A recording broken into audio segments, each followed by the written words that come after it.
केदारनाथ यात्रा में आप सभी भक्तों का स्वागत है। इस वीडियो के अंदर मैं आपको बताऊंगा कि आप हरिद्वार और ऋषिकेश से सोनप्रयाग तक शेयरिंग टैक्सी और बस से कैसे आ सकते हो और उनका कितना किराया रहता है।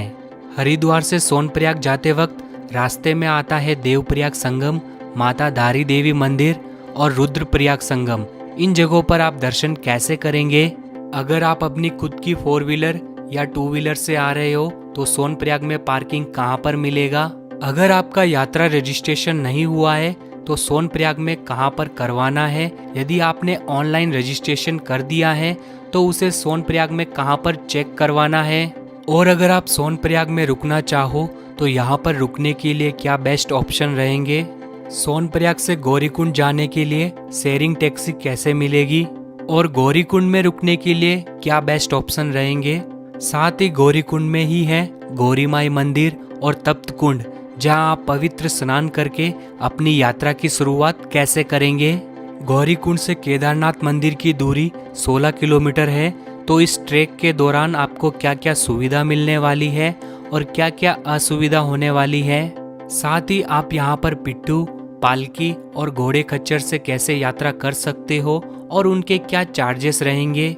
इसके अलावा आप हेलीकॉप्टर से कैसे यात्रा कर सकते हो। केदारनाथ पहुंचने के बाद यहाँ पर रुकने के लिए सबसे अच्छे ऑप्शन क्या रहेंगे और दर्शन के लिए टोकन आपको कहाँ से लेना है और दर्शन कैसे करना है। केदार बाबा के दर्शन करने के बाद यहाँ पर बने श्री ईशानेश्वर महादेव मंदिर, अमृत कुंड, भीमशिला, श्री आदि गुरु शंकराचार्य जी की समाधि, बाबा बर्फानी मंदिर, रेतस कुंड और श्री भैरवनाथ मंदिर में आपको दर्शन कैसे करना है। और वीडियो के एंड में आपको बताऊंगा कि इस यात्रा के दौरान आपका कितना खर्चा होने वाला है। तो चलिए दोस्तों, शुरू करते हैं केदारनाथ धाम यात्रा। कमेंट में हर हर महादेव का जयकारा जरूर लगा देना।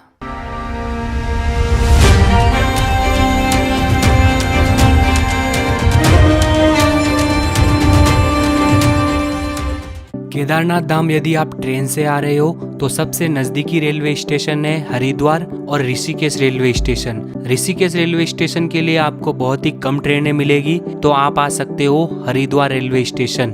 भारत के कई छोटे बड़े शहरों से डायरेक्ट हरिद्वार के लिए ट्रेन की सुविधा मिल जाएगी। हरिद्वार रेलवे स्टेशन के गेट नंबर 3 और 4 से जब आप बाहर आएंगे तो राइट साइड में आपको थोड़ा आगे चले आना है। यहाँ पर आपको गेट नंबर 2 नजर आएगा। इसी गेट के सामने बहुत सारे टूर्स एंड ट्रैवल्स वाले के ऑफिस है। यहाँ से आपको सोनप्रयाग जाने के लिए शेयरिंग टैक्सी मिल जाएगी, जिसका किराया 800 रुपए पर पर्सन रहता है। और यहीं से ही आप सोनप्रयाग और चारों धामों की यात्रा के लिए टैक्सी भी हायर कर सकते हो। और इसी टैक्सी स्टैंड के पास में ही बस स्टैंड भी बना हुआ है। यहाँ से आपको सोनप्रयाग जाने के लिए 600 रुपए में बस की सुविधा भी मिल जाएगी। तो हरिद्वार से सोनप्रयाग जाने के लिए हमने शेयरिंग टैक्सी ली है और हरिद्वार से सोनप्रयाग की दूरी लगभग 225 किलोमीटर है और हमें सोनप्रयाग तक पहुँचने में लगभग 7 से 8 घंटे का समय लग जाएगा।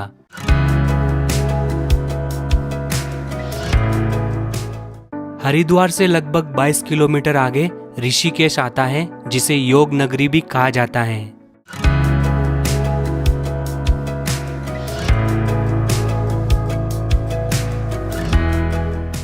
हरिद्वार से ऋषिकेश होते हुए हम लगभग 70 किलोमीटर आगे आ चुके हैं और यहाँ पे हमने खाने पीने के लिए स्टॉप लिया है। यदि आप बस से आते हैं तो बस भी रास्ते में खाने पीने के लिए रुकती है। हम जहाँ पर खाने पीने के लिए रुके थे वो जगह बहुत ही खूबसूरत थी। यहाँ से हमें पहाड़ों के साथ में नदी का खूबसूरत सा व्यू दिख रहा था।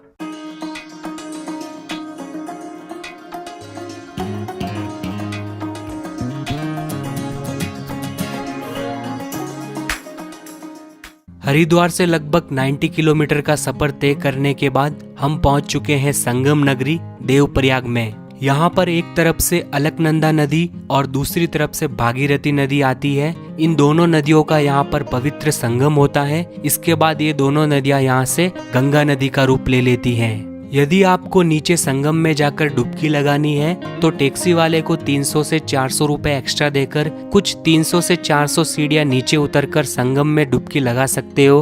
और यदि आप बस से आते हो तो बस यहाँ पर नहीं रुकती है, आपको चलती बस से ही देवप्रयाग संगम के दर्शन करने होते हैं।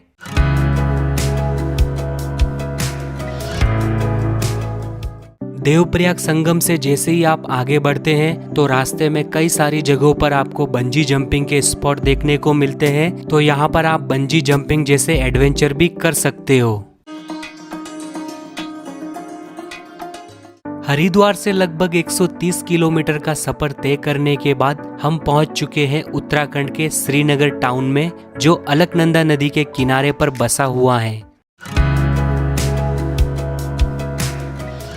हरिद्वार से 140 किलोमीटर आगे आने के बाद यहाँ पर माता धारी देवी का भव्य मंदिर बना हुआ है। मंदिर तक जाने के लिए आपको 700 से 800 मीटर नीचे उतरकर जाना होगा।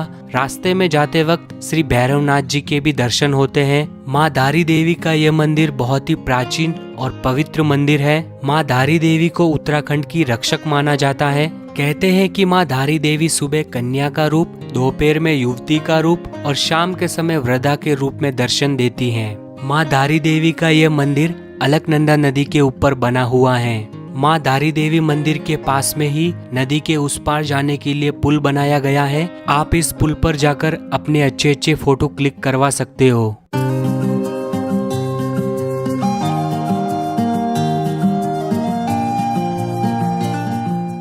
हरिद्वार से 160 किलोमीटर का सफर तय करने के बाद हम आ गए हैं रुद्रप्रयाग संगम पर।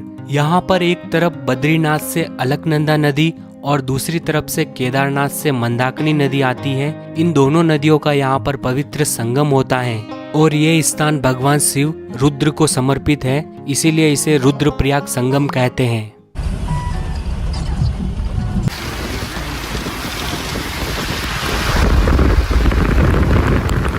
रुद्रप्रयाग के बाद में धीरे धीरे मौसम में बदलाव आना शुरू होता है। कई बार तेज बारिश के साथ ठंडी ठंडी हवाएं चलती हैं। उत्तराखंड की खूबसूरत पहाड़ों के बीच बहती हुई नदियां और भी ज्यादा खूबसूरत लगने लगती हैं। उत्तराखंड के इन खूबसूरत पहाड़ों को देखते हुए हम पहुंच जाते हैं गुप्तकाशी। यहाँ से सोनप्रयाग की दूरी मात्र 28 किलोमीटर रह जाती है। सोनप्रयाग से 1 किलोमीटर पहले आएगा सीतापुर। यदि आप हरिद्वार से बस में आते हो तो बस आपको इसी सीतापुर बस स्टैंड तक छोड़ेगी। यहाँ पर बहुत बड़ा सा बस स्टैंड बना हुआ है। साथ ही आपको यहाँ पर रहने के लिए बस स्टैंड के पास में ही बहुत सारी होटल्स की सुविधा भी मिल जाएगी। सीतापुर से 1 किलोमीटर आगे आने के बाद में यहाँ पर सोनप्रयाग की पार्किंग बनी हुई है। यदि आप शेयरिंग टैक्सी से आते हैं तो टैक्सी आपको इस सोनप्रयाग की पार्किंग तक छोड़ेगी, और आप अपने प्राइवेट व्हीकल से आते हो तो यहीं पर आपको 4 व्हीलर और 2 व्हीलर की पार्किंग की सुविधा भी मिल जाएगी। साथ ही आपको यहीं से हरिद्वार, ऋषिकेश, बद्रीनाथ जाने के लिए शेयरिंग टैक्सी भी मिल जाती हैं।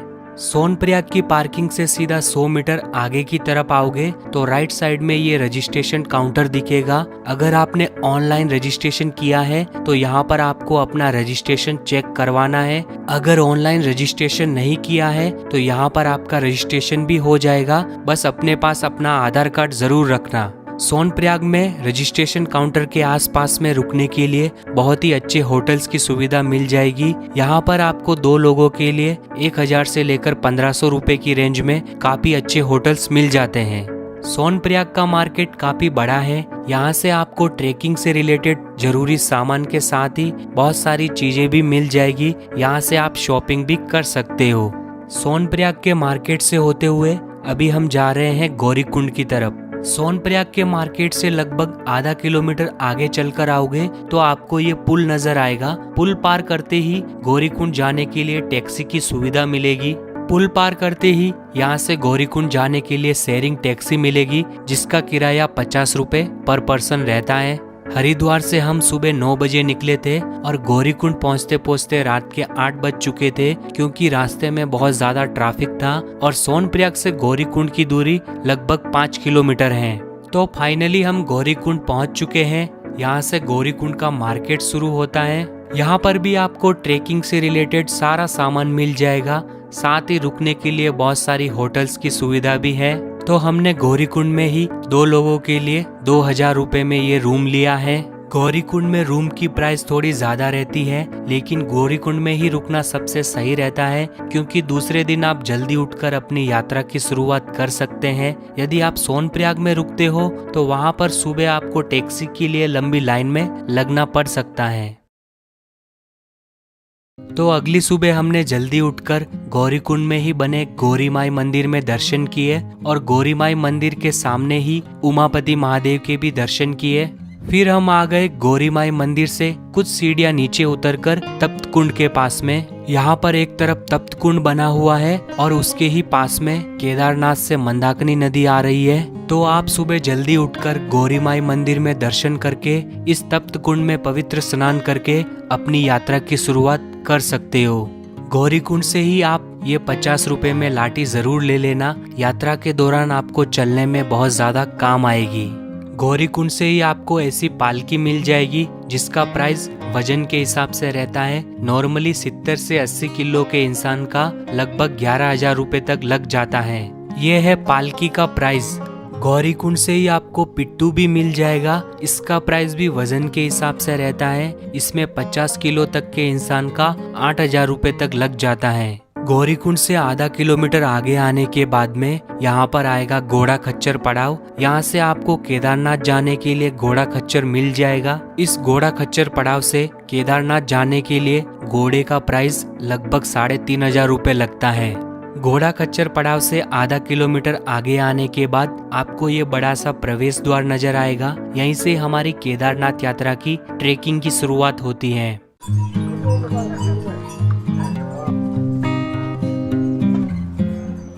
जैसे जैसे हम आगे बढ़ते हैं हमें खूबसूरत पहाड़ों में बर्फ नजर आने लगती है। रास्ते में ही आपको खाने पीने के लिए जगह जगह पर फूड स्टॉल मिल जाते हैं।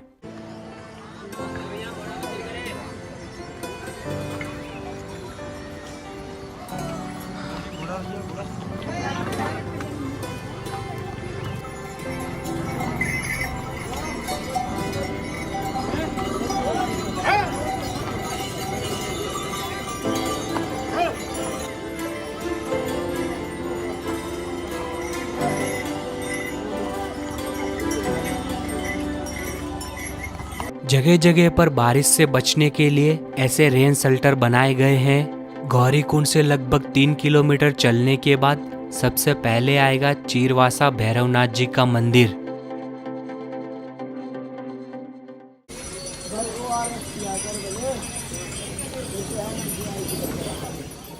गौरी कुंड से लगभग 4 किलोमीटर दूर और चीरवासा भैरवनाथ मंदिर से लगभग 1 किलोमीटर आगे ये है जंगल चट्टी। यहाँ पर आपको रुकने के लिए कैंप और मेडिकल सुविधा के साथ साथ खाने पीने की भी चीजें मिल जाती हैं। ट्रेकिंग करते समय इलेक्ट्रोल पाउडर जरूर पीते रहे, इससे ट्रेकिंग के दौरान बहुत ज्यादा मदद मिलेगी।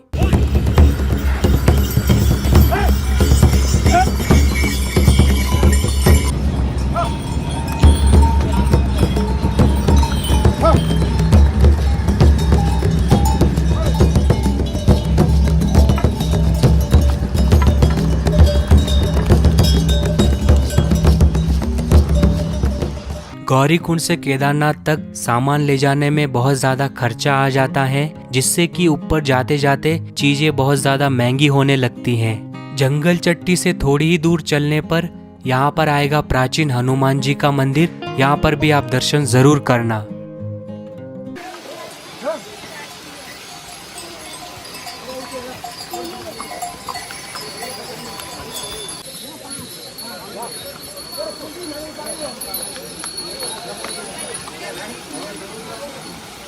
गौरी कुंड से लगभग 7 किलोमीटर और जंगल चट्टी से 4 किलोमीटर चलने के बाद यहाँ पर आएगा भीमबल्ली। इस भीमबल्ली में आपको रुकने के लिए कैंप की सुविधा और मेडिकल सुविधा भी मिल जाएगी और साथ ही आपको भीमबल्ली में दर्शन होंगे महाबली हनुमान जी के।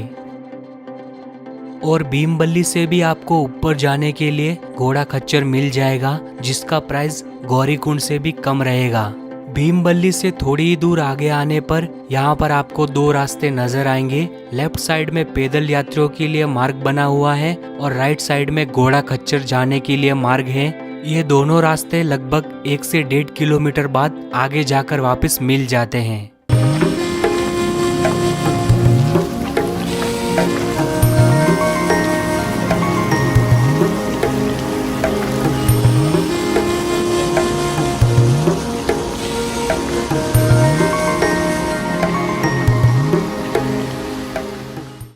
भीमबल्ली से थोड़ी ही दूर आगे आने पर आपको ये पुल नजर आएगा। ये पुल पार करके हमें आगे जाना है। इसी पुल के पास में आपको ये पुराना टूटा हुआ पुल नजर आएगा। नदी के तेज बहाव से ये पुल टूट गया था, फिर बाद में इस नए पुल का निर्माण किया गया। इस पुल को आप जैसे ही पार करोगे तो सामने की तरफ जो कैंप दिख रहे हैं उस जगह को रामबाड़ा कहा जाता है।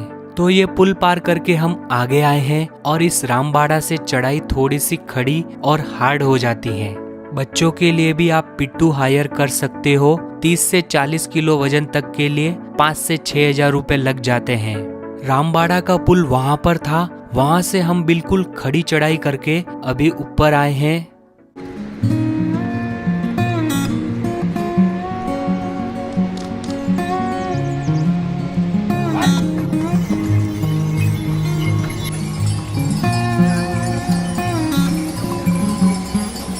रास्ते में आप ड्राई फ्रूट्स और हल्का फुल्का गरम खाना पीना जरूर खाते रहिए। रामबाड़ा के आगे आता है छोटी लिंचोली। यहाँ पर भी आपको रुकने के लिए कैंप और मेडिकल की सुविधा मिल जाती है। छोटी लिंचोली के बाद में हमें केदार घाटी का खूबसूरत व्यू नजर आता है, साथ ही ठंडी ठंडी हवाएं चलने लगती है और छोटी लिंचोली के बाद में हमें बर्फ भी दिखाई देना शुरू हो जाती है। छोटी लिंचोली से लगभग 2 किलोमीटर बाद आता है बड़ी लिंचोली।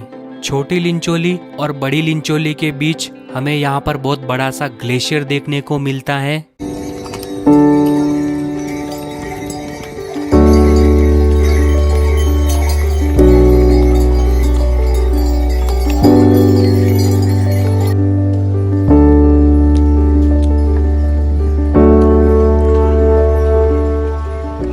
अभी हम पहुंच चुके हैं बड़ी लिंचोली। यहाँ पर भी रहने के लिए कैंप, मेडिकल सुविधा और खाने पीने की सुविधा भी मिल जाएगी। कई सारे लोग जंगल चट्टी, भीमबल्ली, छोटी लिंचोली, बड़ी लिंचोली इन जगहों पर रात रुकते हैं और दूसरे दिन सुबह जल्दी उठकर अपनी यात्रा की शुरुआत करते हैं। बड़ी लिंचोली के बाद तो हमें और भी ज्यादा बड़े बड़े ग्लेशियर देखने को मिलते हैं। इस बार केदारनाथ यात्रा थोड़ी जल्दी शुरू हुई थी, इस वजह से हमें बहुत ज्यादा ग्लेशियर देखने को मिल रहे हैं। ये ग्लेशियर आपको मई के एंड तक ही देखने को मिलेंगे।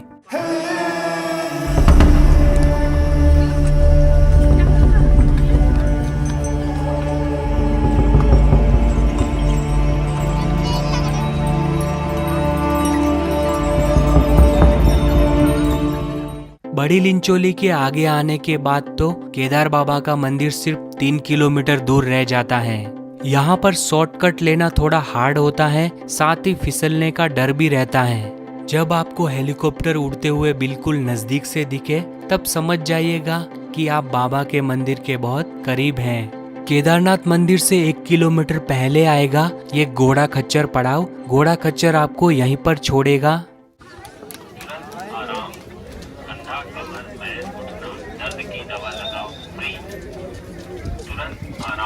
घोड़ा खच्चर पड़ाव से आगे ही नंदी बेस कैंप है। यहाँ पर आपको रुकने के लिए टेंट की सुविधा कम प्राइस में मिल जाती है। आखिर में आपको ये प्रवेश द्वार नजर आएगा। जैसे ही आप इस द्वार से अंदर आएंगे तो सीधा सामने की तरफ आपको बाबा केदार के दर्शन होंगे। पालकी और पिट्ठू वाले आपको इसी प्रवेश द्वार के पास में छोड़ेंगे।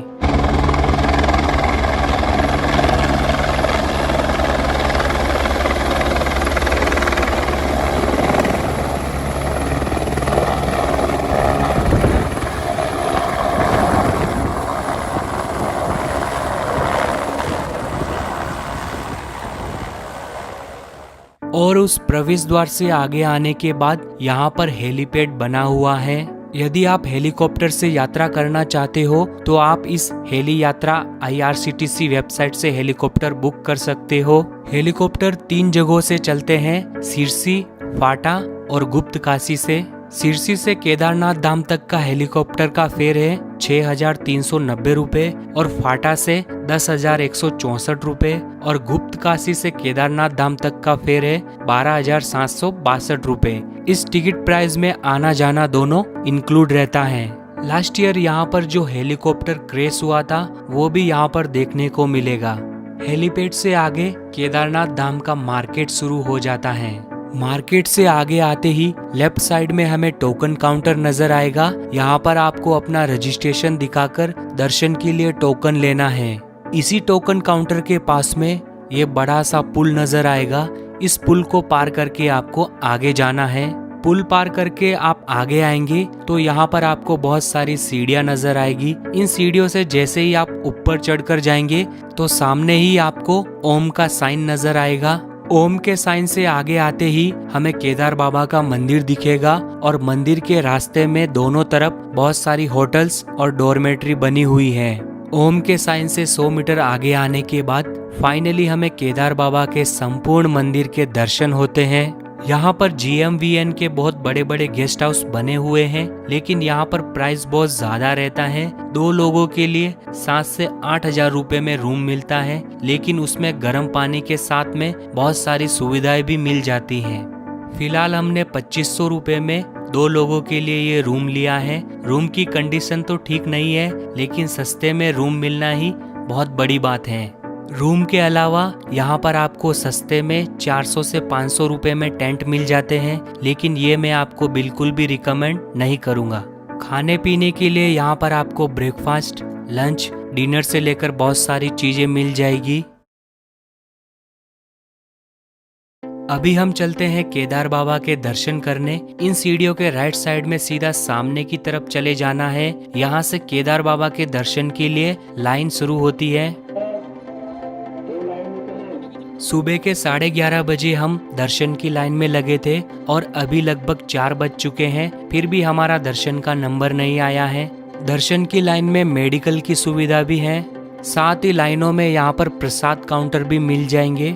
मंदिर दोपहर के 12 बजे से 2 बजे तक 2 घंटे के लिए बंद रहता है। मंदिर में प्रवेश करने से पहले आप अपने जूते इस प्लास्टिक बैग में रखकर यहाँ पर बने इस जूता काउंटर पर जमा करवा सकते हो, जिसका चार्जेस 10 रुपए रहता है।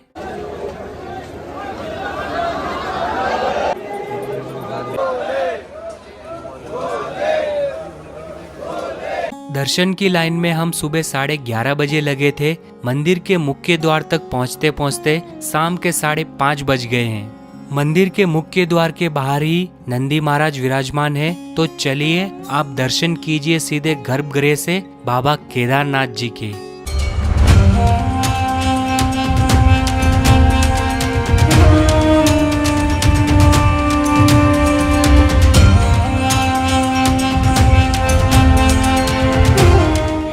मंदिर परिसर के अंदर केदार बाबा और नंदी महाराज के साथ साथ द्रौपदी जी, 5 पांडव, श्री लक्ष्मी नारायण जी और श्री कृष्ण जी के भी दर्शन होते हैं। मंदिर में दर्शन करके जैसे ही आप एग्जिट गेट से बाहर आएंगे तो यहाँ पर लेफ्ट साइड में बना हुआ है श्री ईशानेश्वर मंदिर। यहाँ पर भी आप दर्शन जरूर करना। अभी आप आ जाइए मंदिर के ठीक पीछे की तरफ। यहाँ पर बना हुआ है अमृत कुंड। मंदिर के अंदर किया हुआ रुद्राभिषेक का जल इस अमृत कुंड में आता है, तो ये जल अपने घर के लिए जरूर लेकर जाइएगा। मंदिर के राइट साइड में ही विशेष पूजा काउंटर बना हुआ है, जिसमें 7,500 रुपए में 5 लोग मंदिर के गर्भगृह में जाकर पूजा करवा सकते हैं। मंदिर के पीछे ही आपको ये विशालकाय पत्थर नजर आएगा। 2013 में जब भयंकर आपदा आई थी, तब ये पत्थर बहता हुआ मंदिर के ठीक पीछे आकर रुक गया था। इस वजह से मंदिर को ज्यादा नुकसान नहीं हुआ। तभी से इस विशालकाय पत्थर को भीमशिला के रूप में पूजा जाने लगा। लोग यहाँ पर अपने बड़े घर के लिए केदार बाबा से मनोकामनाएं भी मांगते हैं। केदारनाथ मंदिर और भीमशिला के ठीक 50 मीटर पीछे की तरफ ये है श्री आदिगुरु शंकराचार्य जी का समाधि स्थल। श्री आदिगुरु शंकराचार्य जी ने 8वीं सदी में इस मंदिर का पुनर्निर्माण करवाया था और वो यहीं पर समाधि में लीन हो गए थे।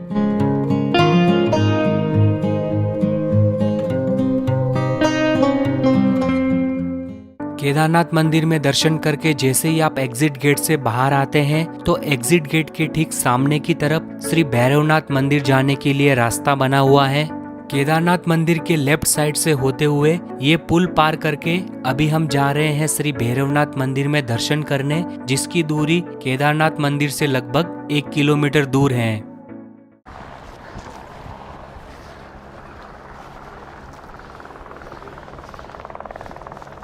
श्री भैरवनाथ मंदिर से आपको पूरी केदार घाटी का प्यारा सा व्यू दिखता है।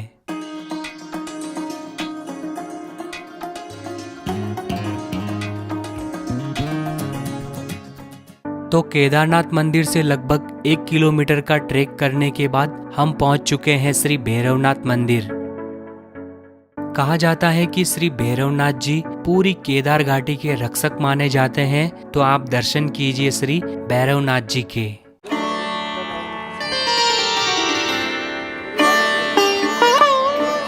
तो यहाँ से आपको पूरी केदार घाटी का व्यू दिखता है। सबसे पहले आपको हेलीपैड नजर आएगा। हेलीपैड के आगे यहाँ पर टोकन काउंटर है। टोकन काउंटर के आगे ही ये पुल पार करके सीढ़ियों से ऊपर आते ही ओम का साइन बना हुआ है। ओम के साइन से आगे आने पर केदार बाबा का मंदिर है। श्री भैरवनाथ मंदिर में दर्शन करने के बाद जैसे ही आप नीचे आएंगे तो नीचे आने के बाद आपको लेफ्ट साइड में सीधा आगे चले आना है। यहाँ पर आपको दर्शन होंगे रेतस कुंड के। ये कुंड काफी चमत्कारी कुंड है। यहाँ पर महादेव के जोर से जयकारे लगाने पर पानी में बुलबुले निकलते हैं।